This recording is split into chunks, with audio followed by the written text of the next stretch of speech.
The title of my talk today is the Mandala of the Whole. Now, some people say Mandala, and some people say Mandala. I don't know which is the correct pronunciation, but I'm going to say Mandala, okay? Potato, let's call the whole thing off. Yeah, okay.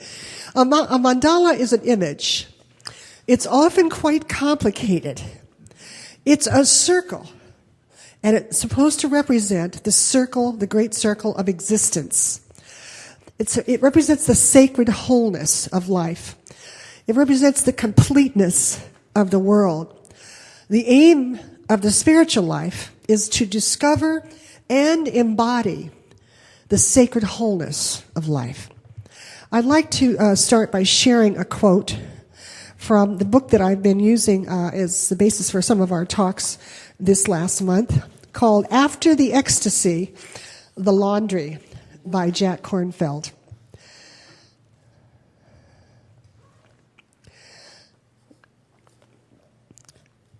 He says, the mandala of awakening opens the web of life so that we can directly feel our single-stranded breathing together with all that lives. In India, this is called seeing the jeweled net of Indra.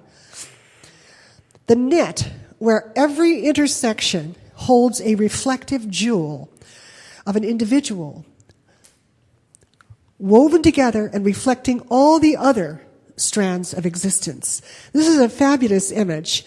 It's a net, a giant net, and at every intersection of the various parts, there is a beautiful jewel. And this jewel reflects all the other jewels. This deepening connection to the natural world becomes our undeniable reality, bringing with it both responsibility and joy. Chief Seattle once said, "What is man without the animals?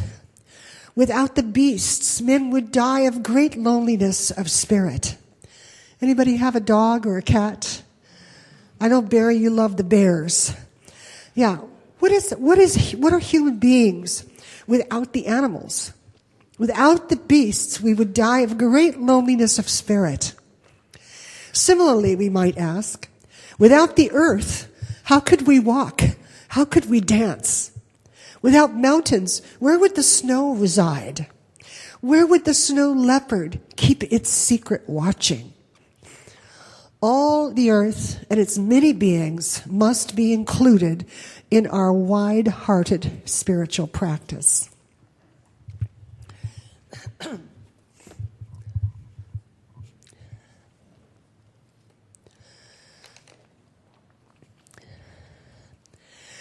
Great spiritual philosophers throughout the ages have been called mystics. These include Christians, Buddhists, Muslims, Sufis, Hindi.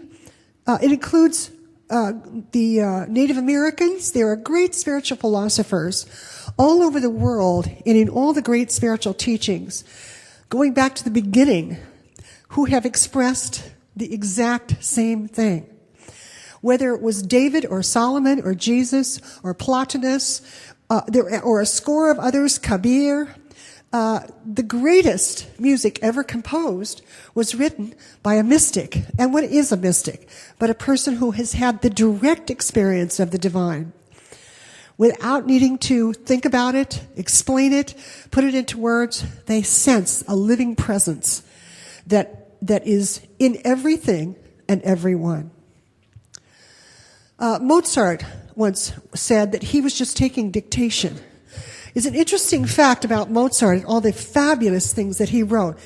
Pieces for piano, great operas, symphonies, the Mozart Requiem, one of the most gorgeous and powerful pieces ever written. He said he was taking dictation. He never changed a single note. He wrote it as he heard it. I think that's amazing. I write some little songs for the congregation. There's lots of erasures. I must not be listening with perfect ears to the divine. But he never changed a single note. The greatest in art has come through men and women of spiritual perception. And the mystic has plainly taught, no matter from what belief system, There is a living presence indwelling all. And the interesting thing about the mystics of all the different faiths, they've all seen and sensed and taught the exact same thing. The interesting thing a difference between psychics and mystics, for instance, is that the psychic is seeing things through the perception, through the lenses of their own individual experience and interpreting them according to that. But the interesting thing about the mystics and the great spiritual teachers from all the various walks of spiritual paths all say the same thing, that there is a living presence in expressing as and through everything. I think that's very interesting. So here's a question for you. Who are you excluding from your perception of oneness? Just think about it for a minute. The idiot that cut you off in traffic? Who are you excluding from your perception and your experience of oneness? What are you excluding from your perception of oneness? What if we acted like everything is important? What if we acted like every single thing without exception is sacred? What if we acted like everyone is important? Everyone, the homeless man, that aunt or uncle that just drives you crazy, that person who seems bossy, that individual that insults you or puts you down. What if they're all equally important and equally part of the net, the great net? What if each one is a jewel waiting to have its beauty discovered? And what if we all acted as if every part of our experience is part of our awakening? Every part. Think of some part that you don't like. Everybody got a picture? Some part of your experience that you would have loved to reject. Not everything but this. And then take that and bring it in. This too is part of my awakening. This too is part of the divine, the activity of the infinite. As I am willing to embrace it, it embraces me, and we experience unity. You know, there's another section of the book after the ecstasy, the laundry. The reason he titled his book that way is he was a Buddhist monk for many, many, many, many years and lived in a community of Buddhist monks. And sometimes they would meditate for 10 hours straight and eat nothing and not sleep. And I mean, they were all joined together in this desire to have this experience of oneness with God, the experience of enlightenment, of nirvana. And then, after a while, he noticed that some of the monks were great at meditating, they were great at chanting, and they were great at a lot of spiritual stuff, but their relationships with their family was just terrible. Or their relationship with their own body was terrible. Or their relationship with their emotions. As long as they were chanting, they were cool, but as soon as they stopped, the whole horde of emotions assailed them. Fears and doubts and anger and jealousy and all the things that we deal with as humans. And he began to examine that there are people who leave part of life out. They feel part of life separate from the spiritual. They feel alienated from part of life. He said the first principle of awakening is that every major area of our life on earth must be included in our spiritual practice. Before freedom can blossom fully, no significant dimension can be excluded. Sacred awareness must include the body, the emotions, the mind, principles that govern our lives, family, community, livelihood, and our relationship to the world at large. Any area that is still unconscious brings with it suffering, conflict, and limitation. As Gandhi says, one cannot do right in one department of life while still occupied and doing wrong in another department of life. Life is an indivisible whole. And so this is the challenge in our spiritual life, is not to exclude anyone, not to feel separation from anyone, not to reject or feel alienated from every part of life. And how do we do that? Well, I'm going to try to give you some practical ideas.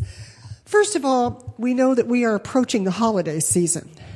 And many people dread it because of family conflicts, sad memories of loss or divorce, separation, traumas that are associated sometimes with the holiday season. But this year, I'm encouraging you to bring your spiritual understanding of unity and practice to these areas of life.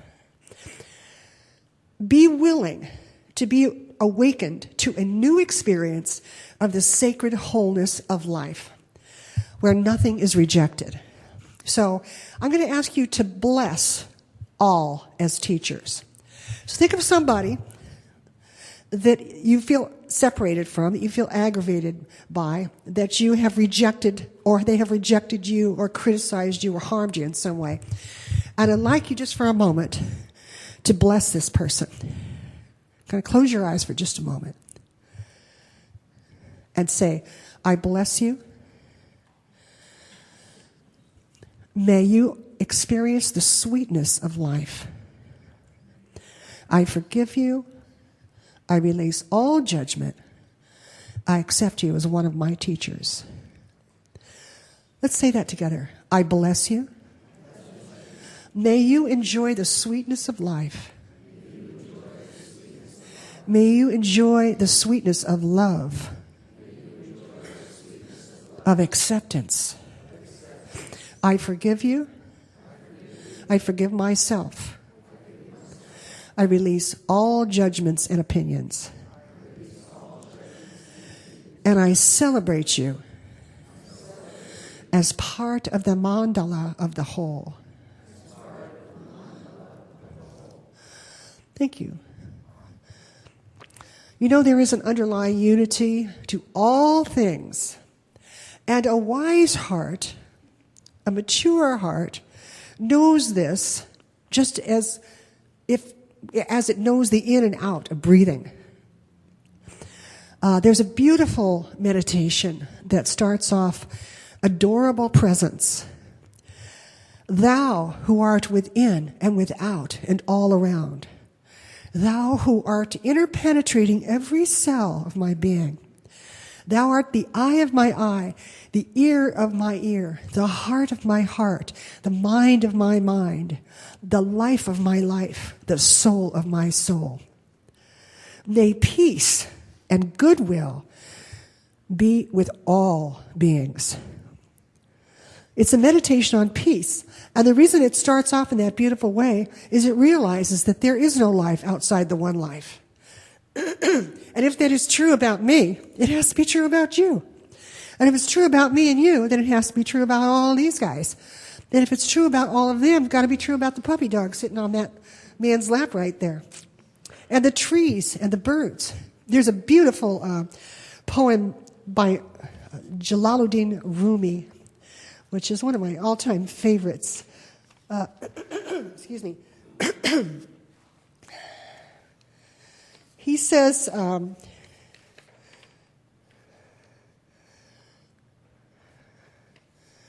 me see, I'm trying to find it. Aha, I found it. He says, Lord, the air smells good today. Straight from the mysteries within the inner courts of God. A grace like new clothes thrown over across the garden. Free medicine for everybody. The trees in their prayers, the birds in their praise. What a lovely approach to life. He had such a sense of the inclusion of everything. Lord, the air smells good today. Did the air smell good this morning or what? Yeah, it's fall. People, be happy. straight from the mysteries within the inner courts of God. A grace like new clothes thrown over the garden. Free medicine for everyone. The trees in their prayers, the birds in their praise. Rumi was a person who was very big on including absolutely everyone. He also wrote another poem, which I think is pretty deep. He said, far beyond ideas of wrongdoing and right doing, there is a field. I'll meet you there. He said, when the soul lies down in that grass, ideas, language, even the phrase each other doesn't make any sense. That's a beautiful quote. Far beyond ideas of wrongdoing and right doing. Anybody ever wanted to be right? In this group? How important is that to you? How many of you think you know when somebody's doing wrong? Yeah. They should not be doing that. That country should just be bombed off the planet Earth and get rid of them all. That religion is wrong. My God can beat up your God. Yeah, we like to play those games, don't we, as humans? Far beyond ideas of wrongdoing and right doing, there is a field. Deepak Chopra calls that the field of infinite potentiality, where we get to experience the whole enchilada, the whole catastrophe, as one person once said, and we get to embrace it all. We stop calling things good or bad, black and white. We start enjoying the wholeness of the infinite. Far beyond ideas of wrongdoing and right doing, there is a field, I'll meet you there. I'm asking you, at the beginning of this approach to the holiday season, remember those lines. You know, when Aunt Sadie starts complaining about how you cut your hair, when Aunt Sadie starts telling you that you shouldn't have married that guy, when Aunt Martha, why am I making it all aunts? When Uncle Harry starts talking about a political opinion that you violently disagree with, whatever shows up in your holiday season, keep this in mind. Out beyond ideas of wrongdoing and right doing, wrong thinking and right thinking, there is a field. Let me meet you there. When the soul lies down in that grass, in that beautiful, fragrant meadow, in the beautiful fragrance of that meadow, of the infinite goodness of the divine.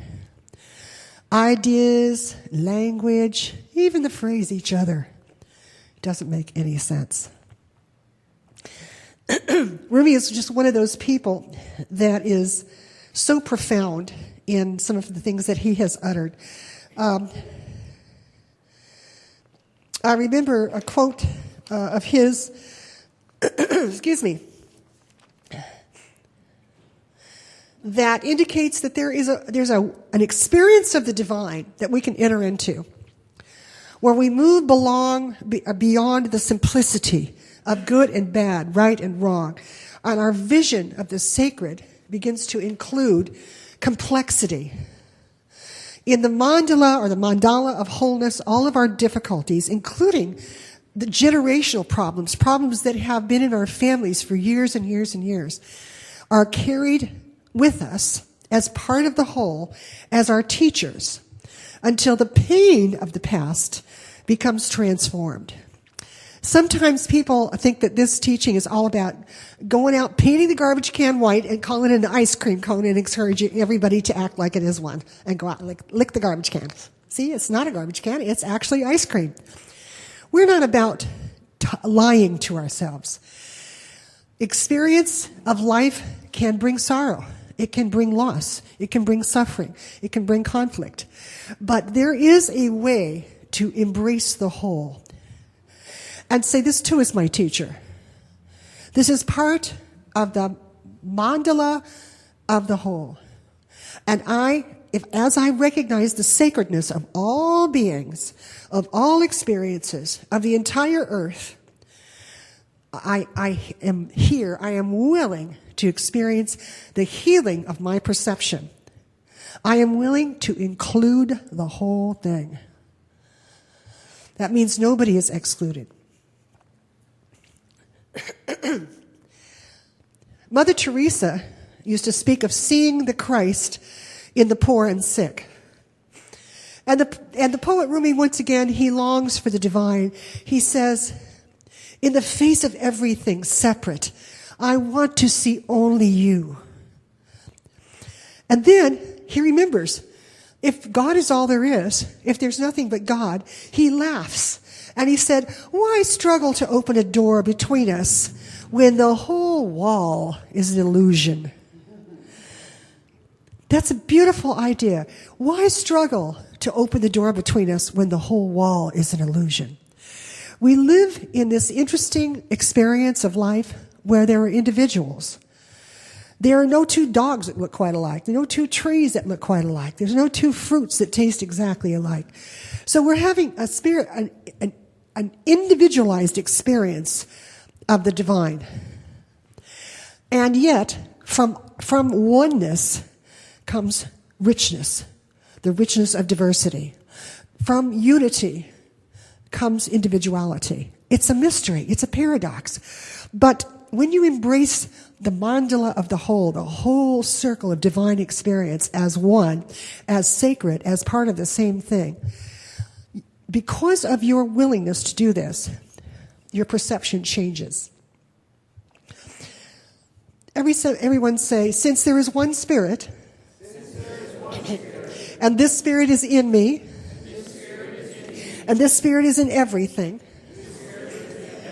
then everywhere I go, I meet this Spirit. I meet it in all people. I meet it in all places. I meet it in all things. There is just one. When I forget this, I sing a little song. Some of you might recognize this as coming from the Christian tradition, but it sounds like this. Holy, holy, holy, Lord God Almighty.